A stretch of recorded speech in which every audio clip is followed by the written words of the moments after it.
चलो बच्चों, तो आज हम लोग अकाउंट में चैप्टर नंबर 5 कंटिन्यू करें, जो चैप्टर का नाम है एडमिशन ऑफ अ पार्टनर। देखो, कल हमने इस चैप्टर में सिर्फ इसकी थियरी समझी थी कि कोई भी पार्टनरशिप फर्म में जब न्यू पार्टनर एडमिशन लेता है, मतलब कोई नया पार्टनर ज्वाइन होता है उसमें, तो बिजनेस में क्या क्या चेंजेस होते हैं, कौन कौन सी काउंटिंग करते हैं। मैंने आपको बताया था कि सबसे पहले सभी लायबिलिटीज और सभी एसेट्स का रीवैल्यूएशन किया जाता है, ठीक है ना। इसलिए एक रीवैल्यूएशन अकाउंट बनता है और उसके बाद प्रॉफिट एंड लॉस उसमें चेंज किया जाता है। Profit and loss ratio change किया जाता है पुराने पर से, फिर नया प्रॉफिट एंड लॉस रेशियो आएगा और उसके साथ मेनली गुडविल की एंट्री की जाती है। ये तीन चीजें हर सम में मेन होते हैं। आज हम लोग इसके डायरेक्टली लॉन्ग क्वेश्चन शुरू करें तो आपकी फाइनल एक्सरसाइज में क्वेश्चन नंबर 8, अब इसमें आपकी टेक्स्ट बुक आप लोग साथ में लेकर बैठना, जैसे हम लोग फाइनल अकाउंट करते थे उसकी तरह। इसके भी पूरे लॉन्ग क्वेश्चंस आएंगे, तो टेक्स्ट बुक आप लोग साथ में लेकर बैठना, तो ही फिर समझ में आएगा। जैसे देखो, आपकी टेक्स्ट बुक में पेज नंबर 208 पे, पेज नंबर 208 वो निकालो और उस पे देखो क्वेश्चन नंबर 8 है उसमें। उसमें दिया हुआ है कि पहले क्वेश्चन रीड करें तो Abha and Beena are partners in a firm sharing profit and loss in a ratio 2:1. Their balance sheet as on 31/3/17 was as under. यहाँ पे दो पार्टनर्स की ये बैलेंस शीट दी गई है और उसके नीचे जो लिखा हुआ है ना, उसमें ऐसा लिखा हुआ है they admitted Rushil as a new partner from 1/4/17 on the following condition, कि उसमें नया पार्टनर रुशिल ऐड हो रहा है। कि पहले दो पार्टनर थे आभा और बीना, अब नया पार्टनर आ रहा है रुशिल, तो उसके अकॉर्डिंग नीचे ये एडजस्टमेंट दिए हुए है ना, और हमें इसका सम करना है। अब जब भी ये सम शुरू करो ना, तो इसमें चार अकाउंट तो फिक्स बनाते ही हैं। चार अकाउंट बनाते हैं, एक रीवैल्यूएशन अकाउंट बनता है, एक कैपिटल अकाउंट बनता है, एक कैश अकाउंट बनता है और एक बैलेंस शीट बनती है। ये चार अकाउंट तो फिक्स बनेंगे। अब इसमें एक्स्ट्रा करंट अकाउंट बनाना है या नहीं, वो खाली क्वेश्चन में एक देख लेते हैं, उसके बाद फिर क्वेश्चन शुरू करेंगे। कि करंट अकाउंट बनाना है तो वो बैलेंस शीट में देखो कैपिटल अकाउंट तो लिखा हुआ है ना ऊपर, करंट अकाउंट कहीं पे लिखा हुआ है क्या? नहीं लिखा हुआ है। इसका मतलब करंट अकाउंट नहीं बनाना, सिर्फ हमें वो चार अकाउंट ही बनाने हैं। तो सबसे पहले चार अकाउंट बना ले। जैसे देखो यहाँ स्क्रीन पे चार अकाउंट के पहले रीवैल्यूएशन अकाउंट, फॉर्मेट तो वही बनेगा ना, पर्टिकुलर अमाउंट पर्टिकुलर अमाउंट, ठीक है, रीवैल्यूएशन अकाउंट। उसके बाद पार्टनर्स कैपिटल अकाउंट बनाएंगे। यहाँ कैपिटल अकाउंट में तीनों पार्टनर का नाम लिखेंगे। डेबिट साइड पे पर्टिकुलर, और पहले जो पुराने पार्टनर थे आभा बीना, और उसके बाद नया पार्टनर रुशिल, आभा बीना और रुशिल, ऐसे ना। और क्रेडिट साइड पे भी पर्टिकुलर और आभा बीना रुशिल, ऐसे तीनों पार्टनर का नाम आएगा कैपिटल अकाउंट में। ओके, उसके बाद आएगा कैश अकाउंट। कैपिटल के बाद कैश अकाउंट बनेगा। कैश अकाउंट में नॉर्मल वैसे ही पर्टिकुलर अमाउंट, कोई भी कैश का ट्रांजेक्शन होगा ना, पैसे आए या पैसे गए, बिजनेस में पैसे आ रहे हैं या जा रहे हैं, वो यहाँ पे लिखते हैं। और उसके बाद आखिरी में बैलेंस शीट एज ऑन 31/3/17, जिसमें एक तरफ कैपिटल एंड लायबिलिटीज और दूसरी तरफ एसेट्स। जब ये सब लिख दो तो उसके बाद एक एक करके एडजस्टमेंट करते हैं ना। अब आपकी टेक्स्ट बुक में एडजस्टमेंट देखते जाओ और यहाँ पे एंट्री करते जाते हैं। तो देखो, जैसे सबसे पहला एडजस्टमेंट है कि Rushel will bring 1 lakh as is capital and 24,000 as goodwill in cash. कि जब नया पार्टनर रुशेल आया है ना, तो वो अपने साथ कुछ तो लेके आएगा ना। तो जैसे वो कैपिटल में 1 लाख रुपए कैश में लेके आया है, जब वो नया पार्टनर ज्वाइन हुआ तो एक तो 1 लाख रुपए वो लेके आया, और दूसरा 24,000 वो गुडविल के लेकर आया है। तो इनमें एक के अंदर ही दो एडजस्टमेंट हो गए। पहले वो 1 लाख रुपए कैश लेके आया और 24,000 अलग गुडविल के कैश लेके आया। तो गुडविल की एंट्री तो स्पेशल एंट्री होती है, वो तो देखते हैं उसमें साथ में।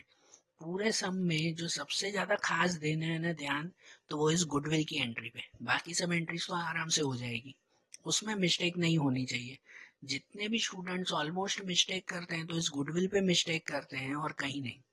और उसके लिए भी जो कल मैंने वो 5 रूल लिखवाए थे ना आपको, अगर वो 5 रूल याद कर लो तो वो भी मिस्टेक नहीं होगी और इसमें हमेशा पूरे मार्क्स मिलेंगे। 99% स्टूडेंट ने अगर प्रैक्टिस कर लेना तो उनको ये पूरे मार्क्स मिलते ही मिलते हैं, इसमें 8 में से 8 कहीं नहीं जाते। तो चलो इनकी एंट्री देखें। पहले तो वो देखें कि वो 1 लाख रुपए कैश लेके आया है, तो उसकी एंट्री क्या करते हैं, एडजस्टमेंट है तो 2 एंट्री चाहिए ना। तो एक तो को कैश लेके आया ना, तो एक तो कैश अकाउंट में डेबिट साइड पे एंट्री करते हैं। देखो पहली एंट्री करते हैं कैश अकाउंट के डेबिट में, कि कैश के डेबिट में जाएंगे और वहां लिखेंगे Rushel capital account 1 lakh. Business में पैसे आए ना, अगर पैसे आए तो कैश के डेबिट में लिखते हैं ना। और ये कौन लेके आया, रुशेल लेके आया। तो इसकी दूसरी एंट्री कैपिटल अकाउंट में क्रेडिट में करते हैं, रुशेल में। कैश के डेबिट में लिखी, यहाँ कैश के डेबिट में लिखा है 1 लाख, तो दूसरी एंट्री कैपिटल के क्रेडिट में लिखेंगे।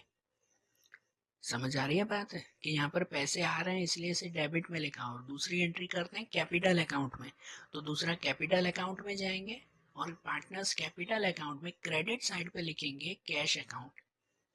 वहां पे कैश में था ना तो नाम लिखा था रुशेल कैपिटल अकाउंट, और कैपिटल में आएंगे ना तो वहां कैपिटल अकाउंट नहीं लिखेंगे, वहां नाम लिखेंगे कैश अकाउंट।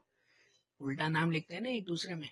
कैश में पार्टनर का नाम लिखा था रुशेल अकाउंट, और यहाँ पार्टनर में आकर कैश अकाउंट लिखेंगे, और कैश अकाउंट किस में, रुशेल में लिखेंगे 1 लाख रुपीज।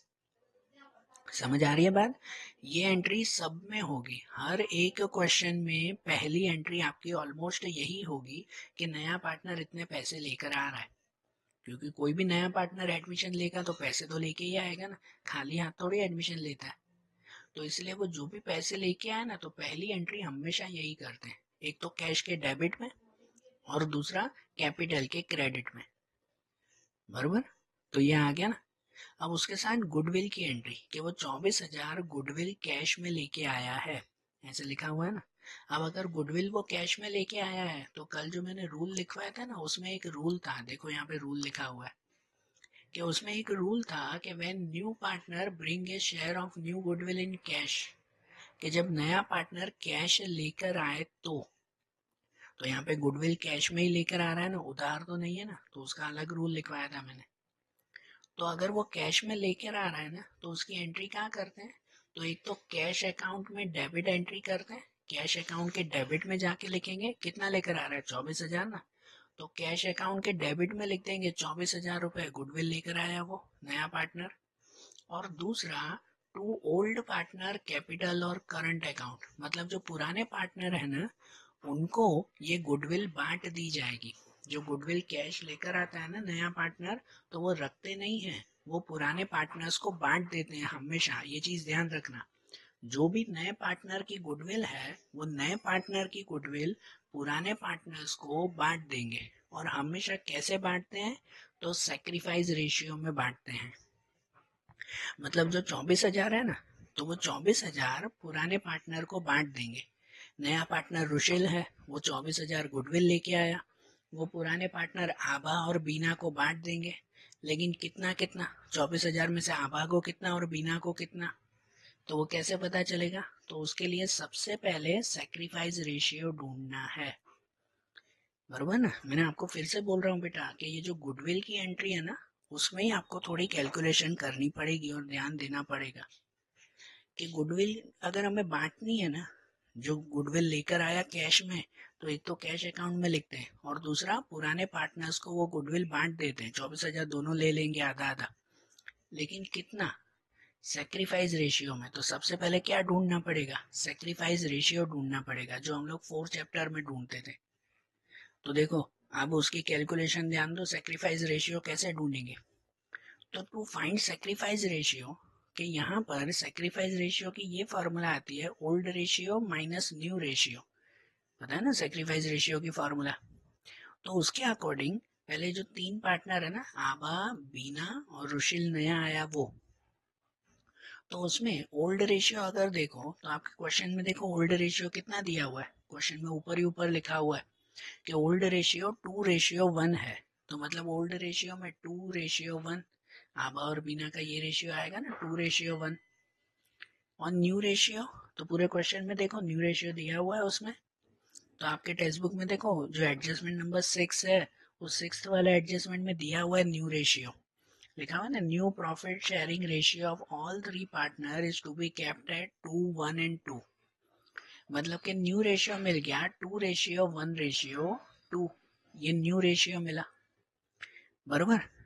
तो अब हमें रुशील का तो कुछ ढूंढना नहीं है, रुशील का तो कोई भी नहीं ढूंढना ना, वो थोड़ी सेक्रीफाइस करता है। हम जो सेक्रीफाइस ढूंढना है वो तो पुराने पार्टनर का ही ना, अब वो तो नया तो अभी आया, वो कहाँ से सेक्रीफाइस करेगा कुछ, जो पुराने पार्टनर है वही सेक्रीफाइस करेंगे ना। तो सेक्रीफाइस ढूंढते हैं old ratio minus new ratio, पहले आभा का ढूंढे। तो आभा का ओल्ड रेशियो कितना है, 2, 2 और अपॉन में कितना, तो यहाँ पे 2:1 है ना, तो 2:1 तो 2+1 3, ये तो पता है ना, ये तो 4th चैप्टर में ढूंढा था आपने।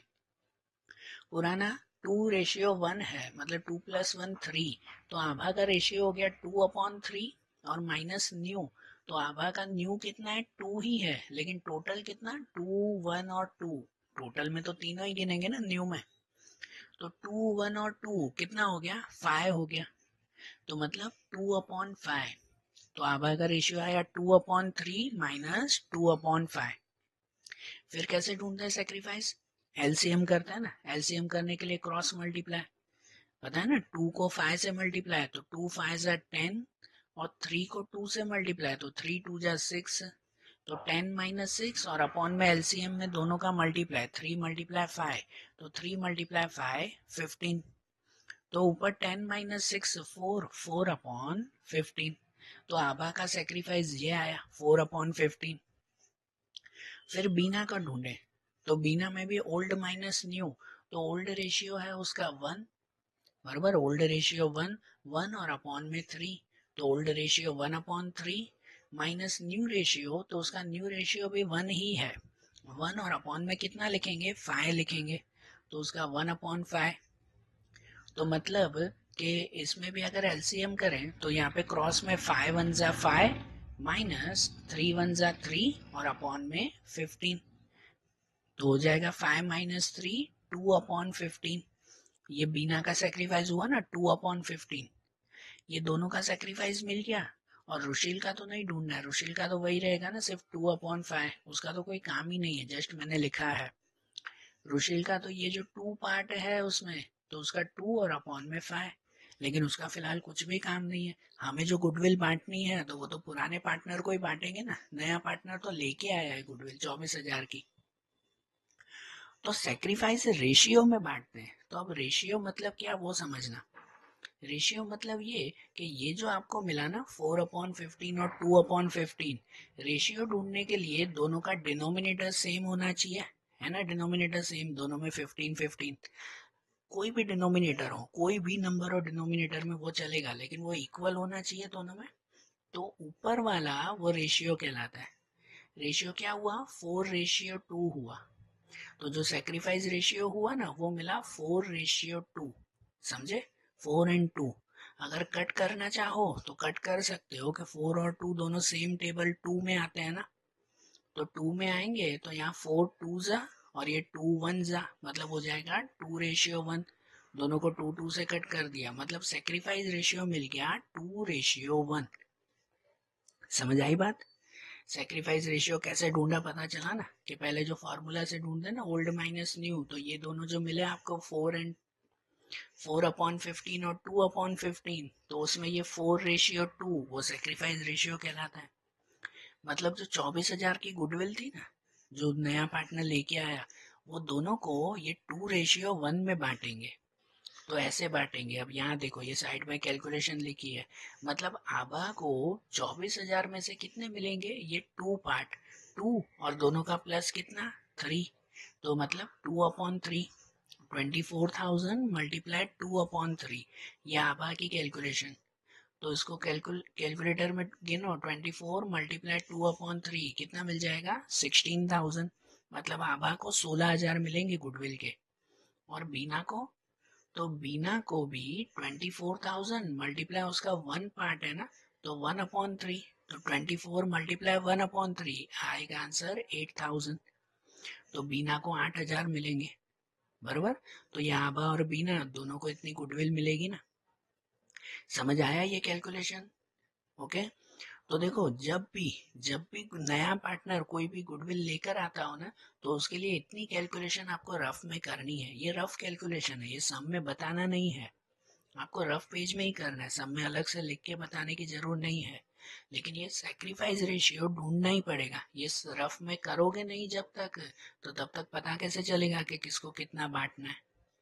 समझ आ रही है ना बात है? तो देखो अब हम लोग सब में फिर से पहुंचे कि वो 24,000 की गुडविल लेके आया है, उसकी दो एंट्री कहाँ करते हैं? तो पहली एंट्री तो कैश में करते हैं, कैश के डेबिट में लिखते हैं। और दूसरी एंट्री उन दोनों पार्टनर को बांट देते हैं। ठीक है, कल जो मैंने रूल्स लिखवाए थे फिर से बोल रहा हूँ, अगर नहीं लिखे हो आज भी तो कल के वीडियो में जाकर वो रूल्स पहले लिख लो, पांचों रूल्स, क्योंकि गुडविल में वही काम आएंगे। अब ये आपने सॉल्यूशन कर लिया ना गुडविल का, अब बाकी का पूरा सम बहुत इजी है, उसको तो बस लिखते जाना और कुछ भी नहीं करना बाकी के सम में। तो देखो अब गुडविल की एंट्री, पहली एंट्री कैश के डेबिट में। अब जो भी नई गुडविल होती है ना, तो नई गुडविल को हम लोग नाम देते हैं प्रीमियम ऑफ गुडविल। क्या लिखते हैं नई गुडविल को? Premium of goodwill. ये ध्यान रखना, पुरानी गुडविल होती है ना उसको खाली गुडविल नाम लिखते हैं, जबकि जो नई गुडविल होती है ना तो उसको नाम देते हैं प्रीमियम ऑफ गुडविल। तो देखो सबसे पहले कैश अकाउंट के डेबिट में आएंगे प्रीमियम ऑफ गुडविल, और वहां तो पूरी लिखेंगे 24,000 कि पूरी 24,000 रुपए की ये गुडविल आई, ये कैश में लेके आया ना तो कैश के डेबिट में। और दूसरा पार्टनर्स के क्रेडिट में जाएंगे, कैपिटल अकाउंट के क्रेडिट में, वहां पे भी लिखेंगे प्रीमियम ऑफ गुडविल, मैंने शॉर्ट में लिखा है प्रीमियम ऑफ गुडविल। और वो दोनों को बांट देंगे, हमने काउंटिंग की ना, वो नए पार्टनर को नहीं, रुशेल को कुछ भी नहीं, वहां डैश, उन दोनों को 16,000 और 8,000 में बांट देंगे वो 24,000 रुपए। ओके, हो गई गुडविल की एंट्री सिंपल। अब सेकेंड एडजस्टमेंट देखो, वो एंट्री हो गई, मतलब आपका सम हो गया, बाकी तो खाली लिखते जाना है। अब फटाफट देखते जाना। जैसे कि सेकेंड है कि value of land and building is to be increase by 17,000, कि लैंड बिल्डिंग की वैल्यू 17,000 बढ़ गई। हम लोग इसमें रीवैल्यूएशन करते हैं ना, सबकी नई नई वैल्यूज ढूंढते हैं, तो लैंड बिल्डिंग की नई वैल्यू में 17,000 बढ़ गए। तो आपकी लैंड बिल्डिंग ऊपर बैलेंस शीट में कितनी दी गई है? उसमें दी गई है ना 72,000, उसमें 17,000 और बढ़ गए। तो लैंड बिल्डिंग कहाँ लिखते हैं? एसेट्स में लिखते हैं। तो हम लोग एसेट्स में जाएंगे, पहले बैलेंस शीट के एसेट्स में, वहां पे लिखेंगे लैंड बिल्डिंग अंदर 72,000, और उसमें प्लस एडिशन करेंगे 17,000, 17,000 वैल्यू बढ़ गई ना, तो अब लैंड बिल्डिंग की वैल्यू हो गई 89,000 रुपीज। ठीक है, और ये जो एडजस्टमेंट है ना 17,000 का सिर्फ, इसकी दूसरी एंट्री कहाँ करते हैं? तो इसकी दूसरी एंट्री जाती है रीवैल्यूएशन में। ये रीवैल्यूएशन ही तो की ना, रीवैल्यूएशन में मैंने बताया था कि अगर वैल्यू बढ़े ना किसी की, मतलब अगर फायदा हो रहा है ना तो क्रेडिट में लिखते हैं रीवैल्यूएशन के, और अगर नुकसान हो रहा है आपको कुछ तो डेबिट में लिखते हैं। ये लैंड बिल्डिंग की वैल्यू बढ़ गई तो फायदा के नुकसान? फायदा हुआ ना ये हमें, तो हम लोग इसकी दूसरी एंट्री रीवैल्यूएशन में क्रेडिट साइड पे लिखेंगे।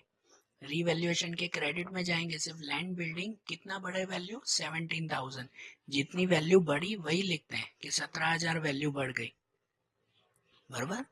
अब थर्ड एडजस्टमेंट देखो, उसमें दिया हुआ है टेक्स्ट बुक में, देखो थर्ड एडजस्टमेंट के value of machinery is to be decrease up to 32,000। ध्यान दो, डिक्रीज अप टू 32,000। तो आपके एसेट्स में देखो मशीनरी कितनी है, तो मशीनरी 40,000 है, 40,000 है ना मशीनरी, और लिखा हुआ है डिक्रीज अप टू 32, मतलब 40,000 के 32,000 हो गए, तो माइनस 32 नहीं करना है, 40 के 32,000 हो गए, मतलब 8,000 का सिर्फ नुकसान हुआ। ये ध्यान देना बेटा, अप टू 32,000 दिया हुआ है, बाय 32,000 नहीं। तो यहाँ पर 32,000 उसमें से कम, 32,000 जितनी कम हो गई तो 8,000 का नुकसान हुआ। तो इस ये भी मशीनरी कहाँ लिखते हैं? बैलेंस शीट के एसेट्स में ही लिखते हैं ना, तो बैलेंस शीट के एसेट्स में जाएंगे और वहां एसेट्स में लिखेंगे मशीनरी 40,000 रुपीज, और उसमें से डिक्रीज करेंगे कितना? 8,000, 8,000 खाली कम हुए तो वैल्यू हो गई अब 32। एडजस्टमेंट में इतना ही लिखा हुआ था ना कि डिक्रीज अप टू 32, कि 32,000 तक कम हो गई, मतलब 8,000 रुपए का नुकसान हुआ उसमें। और ये जो 8,000 का नुकसान हुआ उसको कहाँ लिखते हैं? उसकी दूसरी एंट्री का, ये भी रीवैल्यूएशन में ना, और ये नुकसान हुआ है मतलब रीवैल्यूएशन के डेबिट में लिखेंगे। ठीक है ना। ये जो एसेट्स में इनका प्लस माइनस करेंगे और इनकी दूसरी एंट्री रीवैल्यूएशन के, तो रीवैल्यूएशन के डेबिट में जाएं और वहां पे लिखें मशीनरी और कितना लॉस लिखेंगे 8,000 रुपीज, कि 8,000 का नुकसान हुआ, बरोबर। फिर उसके बाद एडजस्टमेंट 4 ऐसा दिया हुआ है कि provision of bad debt is to be kept at 10% on debtors, कि डेप्टर्स के ऊपर बेड डेप का प्रोविजन मतलब बेड डेप रिजर्व कहते हैं, कि बेड डेप रिजर्व 10% रखनी है, ऐसा लिखा हुआ है। तो इसका मतलब इसमें देखो, आपके एसेट्स में देखो, ऊपर बैलेंस शीट में डेप्टर्स दिए हुए ना 24,000, और उसमें बेड डेप रिजर्व कितनी है 2,000 दी गई है। 2,000 नहीं, यहाँ पे आपके एडजस्टमेंट में दिया हुआ है कि 10% गिनने हैं। तो डेप्टर 24,000 के, 24,000 के 10% गिनो तो कितने होते हैं 2,400 रुपए होते हैं। 24,000 के 10% 2,400 रुपए। आपकी टेक्स्ट बुक साथ में रखो बेटा और वहां ध्यान दो कि डेप्टर्स 24,000 है और उसके 10% 2,400 रुपए, मतलब बेड डेप रिजर्व हमें 2,400 की रखनी है, 2,000 की नहीं। मतलब 400 रुपए और ज्यादा करने हैं ना, बरोबर ना। 2,000 तो पहले ही रखी हुई है, हमें 2,400 तक रखना है, मतलब 400 रुपए का और नुकसान बताना है। तो इसको लिखेंगे कहाँ, पहले तो बैलेंस शीट में ही लिखेंगे ना। अब यहाँ एंट्री समझो कि बैलेंस शीट में ही लिखेंगे। बैलेंस शीट में ये डेप्टर्स 24,000 के हैं और उसमें बेड डेप रिजर्व अब रखेंगे 2,400 की, ठीक है। 2,000 नहीं, 2,400, 10% रखने हैं ना हमें। तो बाहर आएगा 21,600, ये वैल्यू ना। और इसमें जो दूसरी एंट्री करेंगे ना, ये नुकसान हुआ, बेड डेप रिजर्व मतलब नुकसान ही हुआ। तो इनकी दूसरी एंट्री जो करेंगे वो 2,400 की पूरी एंट्री नहीं करेंगे। उस 2,400 रुपए में से 2,000 रुपए तो ऑलरेडी है ना, आपके ऊपर 2,000 तो पहले ही दिए थे ना, हमने 400 रुपए बढ़ाए हैं सिर्फ। 2,000 की जगह 2,400 कर दिए तो खाली 400 रुपए बढ़ाया ना। तो नुकसान हमारा कितना हुआ 400 रुपए का हुआ। कितना नुकसान 400 रुपए का। तो जो रीवैल्यूएशन में लिखते हैं ना, वो 400 का लॉस लिखेंगे। तो ये भी नुकसान है, तो रीवैल्यूएशन के डेबिट में। तो देखो रीवैल्यूएशन के डेबिट में जाएंगे और वहां लिखेंगे बेड डेप रिजर्व सिर्फ 400 रुपए। समझ आ रहा है ना, क्योंकि 2,000 पहले ही रखे हुए थे और हमने 2,400 किए अभी, तो खाली 400 रुपए बढ़े ना, तो नुकसान वो 400 रुपए का ही हुआ। ओके। और उसके बाद फिफ्थ वाला एडजस्टमेंट। अब नंबर 5 का एडजस्टमेंट देखो कि नंबर 5 में दिया हुआ है provision for outstanding electricity bill is to be made at 1,100, कि भाई एंड में पता चला कि इलेक्ट्रिसिटी बिल 1,100 रुपए का भरना बाकी है। तो ये आउटस्टैंडिंग इलेक्ट्रिसिटी बिल है ना, तो इसकी एंट्री, ये इसका ऊपर तो बैलेंस शीट में कुछ भी नहीं दिया हुआ है, तो इसकी डायरेक्ट एंट्री करेंगे ना। एक तो देखो ये इलेक्ट्रिसिटी बिल भरना बाकी है, मतलब ये हमारी लायबिलिटी हुई ना, क्योंकि भरना बाकी है। और दूसरा ये 1,100 रुपए का नुकसान हुआ। तो इसकी एक एंट्री तो हमारी लायबिलिटी है, तो एक एंट्री तो बैलेंस शीट में जाएगी कि बैलेंस शीट में लायबिलिटी साइड पे ऊपर थोड़ा गैप छोड़ देंगे, हमेशा वो कैपिटल अकाउंट लिखते हैं ना, तो इसलिए गैप छोड़ देंगे और यहाँ लिखेंगे आउटस्टैंडिंग इलेक्ट्रिसिटी बिल। कि आउटस्टैंडिंग इलेक्ट्रिसिटी बिल कितना आएगा 1,100 रुपए का। ये लायबिलिटी हुई ना, ये बिल भरना बाकी है 1,100 का। और दूसरी एंट्री, तो दूसरी एंट्री हम लोग करते हैं रीवैल्यूएशन में, क्योंकि ये 1,100 का नुकसान ही तो हुआ ना, ये जो बिल भरना है वो 1,100 का नुकसान। तो दूसरी एंट्री रीवैल्यूएशन के डेबिट में लिखेंगे। रीवैल्यूएशन के डेबिट में वहां पे भी लिखेंगे आउटस्टैंडिंग इलेक्ट्रिसिटी बिल कितने का 1,100 रुपए का, बरोबर। उसके बाद नंबर 6 वाला एडजस्टमेंट तो वो तो हो चुका था ना, उसमें तो खाली न्यू रेशियो दिया हुआ है 2:1:2 का, मतलब कि सभी एडजस्टमेंट हो गए। और सब एडजस्टमेंट हो गए ना, तो अब खाली वो ऊपर जो बैलेंस शीट में चीजें दी गई है वो खाली लिखते जाएंगे अब।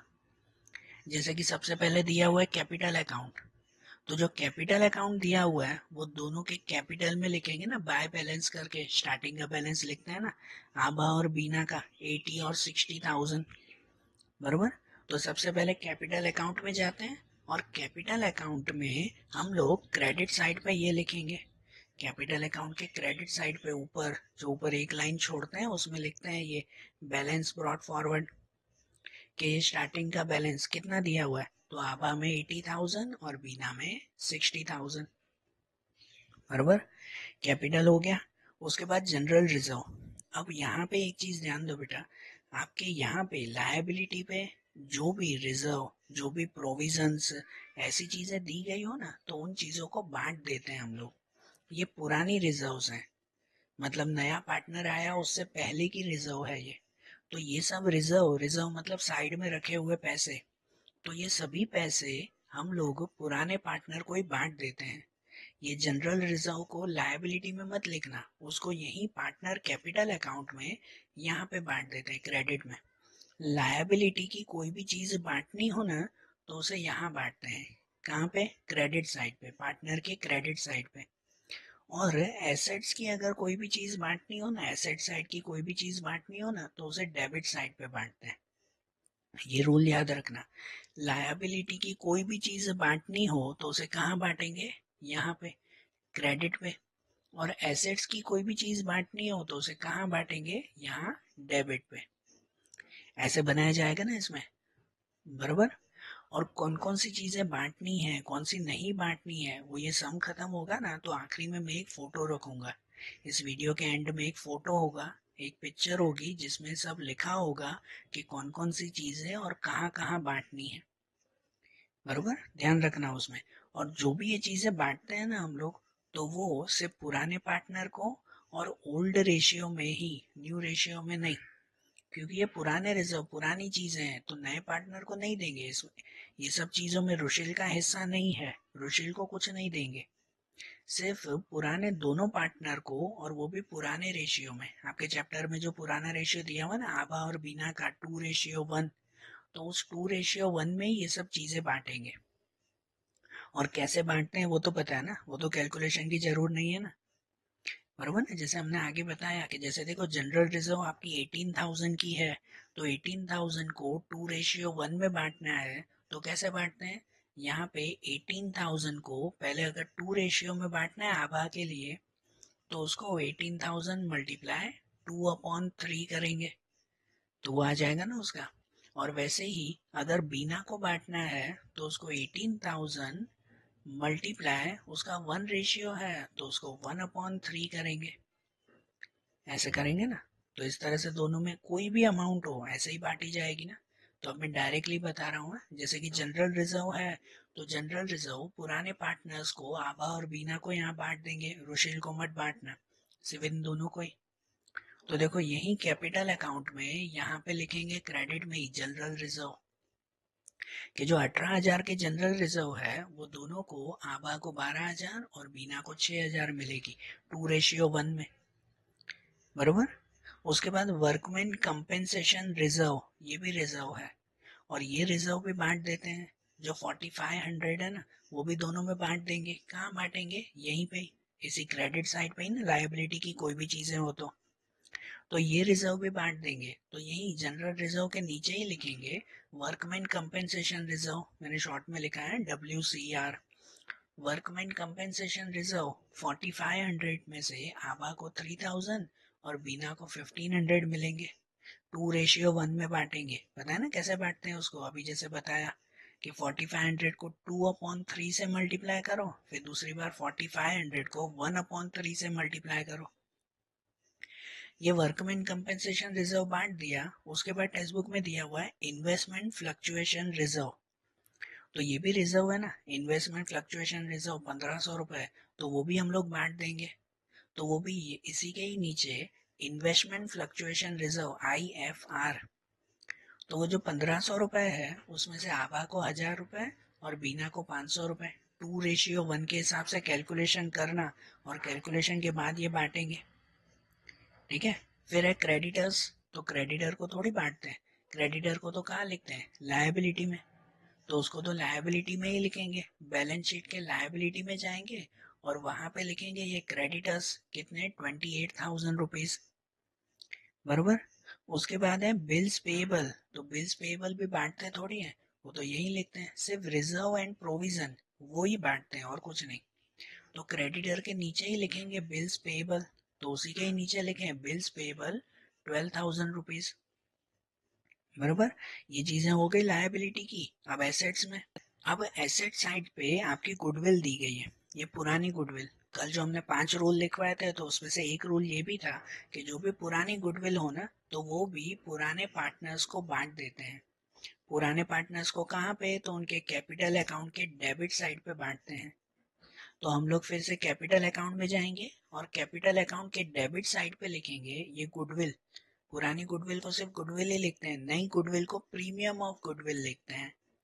ठीक है, तो पुरानी गुडविल को सिर्फ गुडविल लिखेंगे और जो 18,000 की गुडविल है ना वो 2:1 में बांटेंगे। 2:1 में मतलब कि आभा को 12,000 और बीना को 6,000, रुशेल को नहीं, नए पार्टनर को नहीं बांटना है हमें। ठीक है, और ये डेबिट साइड पे ही ध्यान रखना, एसेट की कोई भी चीज अगर बांटनी हो ना तो वो डेबिट साइड पे ही। क्या क्या बांटना है वो इस वीडियो के एंड में एक पिक्चर देखना, उसमें सब डिटेल में लिखा होगा कि कौन कौन सी चीजें हमें बांटनी है, डिस्ट्रीब्यूट करनी है। गुडविल हो गया, तो उसके बाद लैंड बिल्डिंग। आपके टेक्स्ट बुक में लैंड बिल्डिंग वो तो हमने लिख दिया था, मशीनरी भी कर दिया था हमने। उसके बाद है स्टॉक, स्टॉक बाकी था। तो स्टॉक कहाँ पे लिखेंगे, एसेट्स में ही। यहाँ पे भी तो बैलेंस शीट के एसेट्स में ही दिया हुआ है ना, तो हम भी एसेट्स में ही लिखेंगे। तो बैलेंस शीट के एसेट्स में जाते हैं और वहां पे लिखेंगे ये स्टॉक 36,000 रुपीज। उसके बाद डेप्टर्स, तो डेप्टर्स की एंट्री भी कर दी ना हमने। उसके बाद इन्वेस्टमेंट, तो इन्वेस्टमेंट कहाँ लिखेंगे, यही स्टॉक के नीचे। तो यही स्टॉक के नीचे लिखेंगे इन्वेस्टमेंट 8,000 रुपीज। फिर कैश बैंक, तो कैश बैंक कहाँ लिखते हैं। अब यहाँ एक चीज ध्यान दो बेटा, ये भी एक जनरली हम लोग जब फाइनल अकाउंट करते थे तो कैश और बैंक यहीं पे ही लिखते थे ना, एसेट्स में ही। लेकिन यहाँ नहीं, यहाँ हमने कैश अकाउंट अलग से बनाया हुआ है, बनाया है ना हमने कैश अकाउंट अलग से। तो उसमें ये कैश बैंक मतलब उस कैश अकाउंट का ओपनिंग बैलेंस कहलाता है। कैश अकाउंट का ओपनिंग बैलेंस कि हमारे पास गए साल इतना कैश पड़ा हुआ था। तो ये जो 2,000 रुपए कैश बैंक दिया हुआ है ना वो हम लोग कैश अकाउंट में जाएंगे, कैश अकाउंट में डेबिट साइड पे, और कैश अकाउंट के डेबिट साइड पे बैलेंस ब्रॉट फॉरवर्ड करके लिखेंगे कि ये स्टार्टिंग का बैलेंस है। कि बैलेंस ब्रॉट फॉरवर्ड कितना लिखेंगे अमाउंट में, 2,000 रुपीज। बरोबर, ये स्टार्टिंग बैलेंस दिया हुआ है 2,000 रुपए का। बरोबर ना। और आखिरी में है advertisement campaign expenditure. Advertisement campaign expenditure ये भी एक्सपेंस है जो कहलाता है एक तरह से प्रीपेड एक्सपेंस। बराबर, एसेट पे दिया हुआ है ना मतलब ये प्रीपेड एक्सपेंस होता है, और ये एक्सपेंस भी बांट देते हैं हमेशा। बराबर, एक लिस्ट जो मैं बता रहा हूँ आखिरी में लिस्ट लिखी होगी उसमें ध्यान देना कि ये एडवर्टाइजमेंट कैंपेन एक्सपेंडिचर हर सम में ये आएगा। और ये भी बांट देते हैं पुराने पार्टनर को पुराने रेशियो में। और कहाँ बांटेंगे, कैपिटल अकाउंट में। और एसेट की चीज है तो कैपिटल अकाउंट के डेबिट में। तो हम लोग कैपिटल अकाउंट के डेबिट में जाते हैं और कैपिटल अकाउंट के डेबिट में यहाँ लिखेंगे एडवर्टाइजमेंट कैंपेन एक्सपेंडिचर, शॉर्ट में लिखा है मैंने ACE।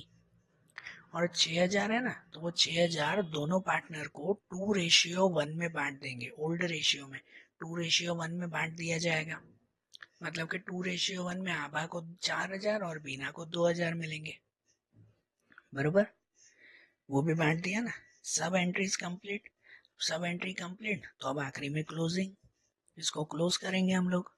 तो अब इनकी अगर क्लोजिंग करें तो सबसे पहले शुरुआत करेंगे रीवैल्यूएशन अकाउंट से। क्लोजिंग वैसे ही जैसे हर चैप्टर में करते हैं हम लोग। तो सबसे पहले रीवैल्यूएशन अकाउंट में जाते हैं और वहां देखें किस साइड का टोटल ज्यादा है। तो यहाँ पे क्रेडिट साइड का टोटल ज्यादा है, तो यहाँ पे ये क्रेडिट साइड पे हम लोग लिखेंगे ना। बराबर ना, 17,000 है तो वो 17,000 यहाँ पे लिखेंगे। क्लोजिंग तो वैसे ही जैसे हमेशा होती है, यहाँ 17,000 लिखा तो यहाँ पे भी 17,000 लिखेंगे। इस 17,000 में से ये ऊपर की ये सभी अमाउंट माइनस करेंगे, जो भी अमाउंट है वो माइनस। तो 17,000 में से ये सब माइनस करो तो वो मिला 7,500। ये 7,500 वो हमारा डिविजिबल प्रॉफिट कहलाया। क्या कहलाया, डिविजिबल प्रॉफिट। क्योंकि क्रेडिट साइड का अगर टोटल ज्यादा है तो मतलब कि ये प्रॉफिट हुआ ना, इस साइड का टोटल ज्यादा है तो मतलब फायदा हुआ कि ये डिविजिबल प्रॉफिट। तो डिविजिबल तो किसको बांटेंगे, ये जो 7,500 है वो किसको बांटे, तो ये भी सिर्फ पुराने पार्टनर को ही बांटा जाएगा, नए पार्टनर को कुछ भी नहीं। समझ आ रही है ना। क्योंकि ये सब प्रॉफिट तो पिछले साल का हुआ था ना, नया पार्टनर तो अभी अभी आया है, तो उसको पिछले साल का प्रॉफिट क्यों दे। अब जो इस साल प्रॉफिट होगा वो से देंगे ना। तो ध्यान देना बेटा, इसको गलती से तीनों पार्टनर में मत बांट देना। तो ये डिविजिबल प्रॉफिट पुराने पार्टनर को और पुराने रेशियो में, जो पुराने पार्टनर है तो उनको पुराना रेशियो कौन सा है, 2:1, उसी में ही बांटेंगे। तो 7,500 को 2:1 में बांटे, पता है ना, वैसे ही ना 2:1 में बांटना हो तो पहले उसको 2/3 से मल्टीप्लाई आभा के लिए, और बीना के लिए 7,500 को 1/3 से मल्टीप्लाई। तो आभा को मिलेगा 5,000 रुपए, बीना को मिलेगा 2,500, 2,500 रुपए। बरोबर, ये दोनों को बांट दिया ना ये 7,500। अब ये जो मिला ना डिविजिबल प्रॉफिट, उसे आगे कहाँ ले जाएंगे, तो उसे ले जाएंगे आगे कैपिटल अकाउंट में। इसके बाद वही है ना, कैपिटल अकाउंट में ले जाएंगे। और यहाँ डेबिट में लिखा ना हमने, तो कैपिटल अकाउंट के क्रेडिट में जाके लिखेंगे।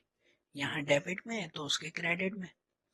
तो देखो कैपिटल अकाउंट के क्रेडिट में जाते हैं और वहां लिखेंगे ये डिविजिबल प्रॉफिट, इन दो पार्टनर को ही, आभा और बीना, 5,000 और 2,500 रुपए।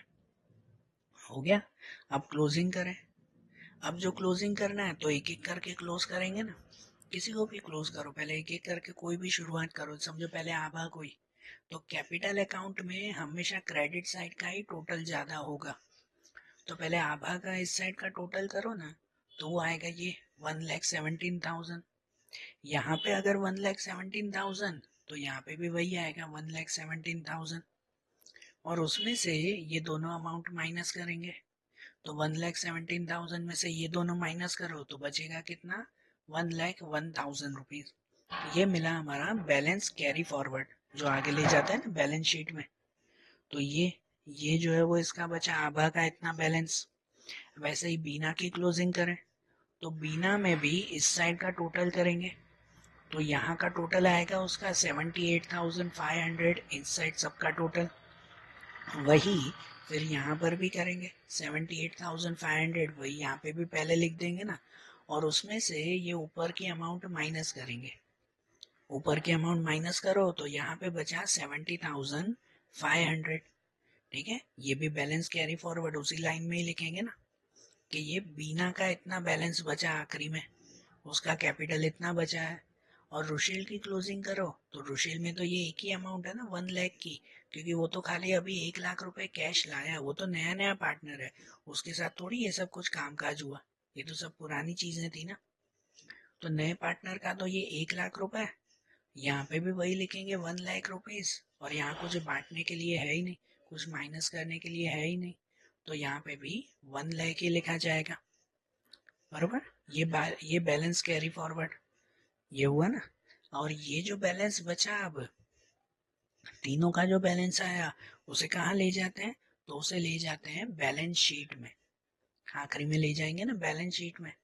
बरोबर ना, बैलेंस शीट में तीनों को ले जाएंगे। हाँ, क्योंकि बैलेंस शीट तो नई बना रहे हैं हम लोग, उसमें रिवैल्यूएशन करके सब नई नई वैल्यू लिखी ना, मशीन की, लैंड बिल्डिंग की, डेप्टर की, सबकी नई वैल्यू लिखी थी।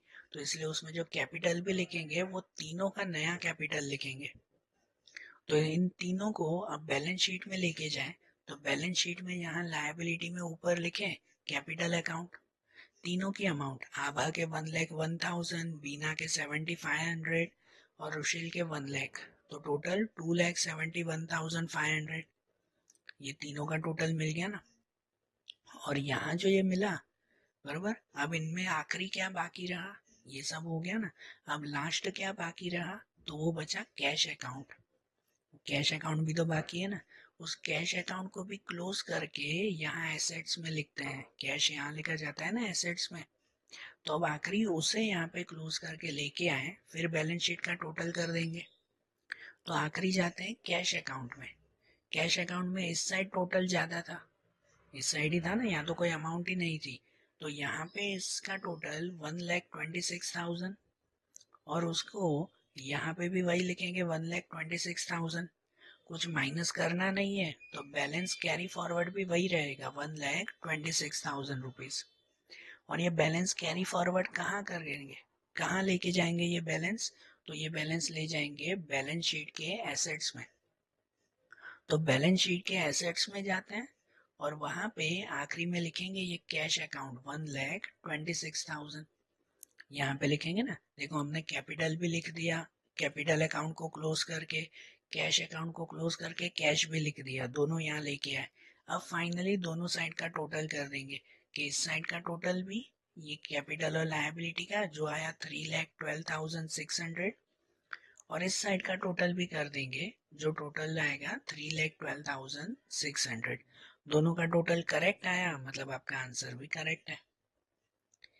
बरोबर, समझ आई बात? कैसे करना है ध्यान आ रहा है ना? सच में बहुत सिंपल सम है, सिर्फ इसमें ध्यान देना होगा आपको गुडविल का। और ये तो पहला सम है ना, कल से रोज जो है वो ये एक एक दो दो सम की प्रैक्टिस करते रहेंगे तो आपको ये सम्स इजीली समझ में आते रहेंगे। ओके, तो अब इनके नेक्स्ट सम अब हम लोग कल के वीडियोस में देखेंगे। Thank you.